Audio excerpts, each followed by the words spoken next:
বাংলাদেশ আওয়ামী লীগ ও তার নেতাকর্মীদের বিচার নিশ্চিত না হওয়া পর্যন্ত দলটির যাবতীয় কার্যক্রম বন্ধ করেছে অন্তর্বর্তীকালীন সরকার। এ নিয়ে জারি হয়েছে প্রজ্ঞাপন। তবে এই সিদ্ধান্তের পর কি ভাবছে বাংলাদেশের সবথেকে বড় রাজনৈতিক দল বিএনপি? এমন সিদ্ধান্তে রাজনৈতিক অঙ্গনে পরিবর্তন আসবে কিনা তা নিয়েও জনমনে ধোঁয়াশার সৃষ্টি হয়েছে। এ ধোঁয়াশা অনেকটাই দূর হয় 11ই মে বিএনপির মহাসচিব মির্জা ফখরুল ইসলাম আলমগীরের বক্তব্যের পর। তিনি জানান, এ প্রসঙ্গে আমরা প্রধান উপদেষ্টাকে বারবার চিঠি দিয়েছি, তাই অন্তর্বর্তীকালীন সরকারের এই সিদ্ধান্তে আমরা খুশি। তবে এই সিদ্ধান্তকে ঘিরে দলটির নেতাকর্মীরা দেশে আবারও বিশৃঙ্খলার সৃষ্টির চেষ্টা করবে কিনা বা এই সিদ্ধান্ত কতটুকু ফলপ্রসূ হবে তা নিয়েও উঠছে নানা প্রশ্ন।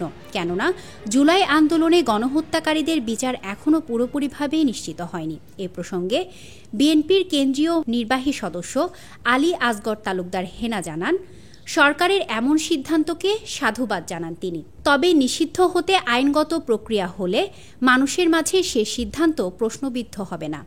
সেই সাথে জুলাই আন্দোলনে গণহত্যাকারীদের দ্রুত বিচারের দাবি জানান তিনি। বিএনপি সাধুবাদ জানাই যে যারা দেশের মানুষের প্রতি জুলুম করছে, অত্যাচার করেছে, খুন করেছে, গুম করেছে, তাদের বিচার হোক এবং তাদের সাজা হোক। নিষিদ্ধ হওয়ার প্রক্রিয়া, আইনগত প্রক্রিয়া যদি অনুসরণ করা যায় তাহলে কিন্তু মানুষের মধ্যে প্রশ্নবিদ্ধ হবে না। তো আজকে আমাকে নিষিদ্ধ করবেন, কাল আরেকজন নিষিদ্ধ করবে। এই নিষিদ্ধটা আমরা চাই যে সঠিক পন্থায় হোক। যারা অপকর্মের সাথে জড়িত ছিল, হত্যাকাণ্ডের সাথে জড়িত ছিল, আমাদের গণতন্ত্র দ্বারা ব্যাহত করেছে, এদের বিচারটা খুব দ্রুত করতে হবে। অন্য কোনো চিন্তা বাদ দিয়ে এদেরকে বিচার করে এবং দ্রুত নির্বাচনের ব্যবস্থা করা উচিত।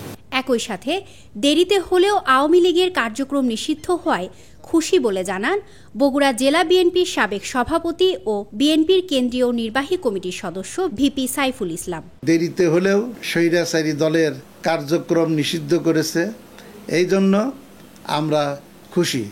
আমরা চাই আগামীতে অতি সত্বর নির্বাচন দিয়ে এই স্বৈরাচারের বিরুদ্ধে আমরা যাতে অবস্থান নিতে পারি, তাদের বিচার নিশ্চিত করতে পারি, এই জন্য অতি সত্বর নির্বাচন প্রয়োজন।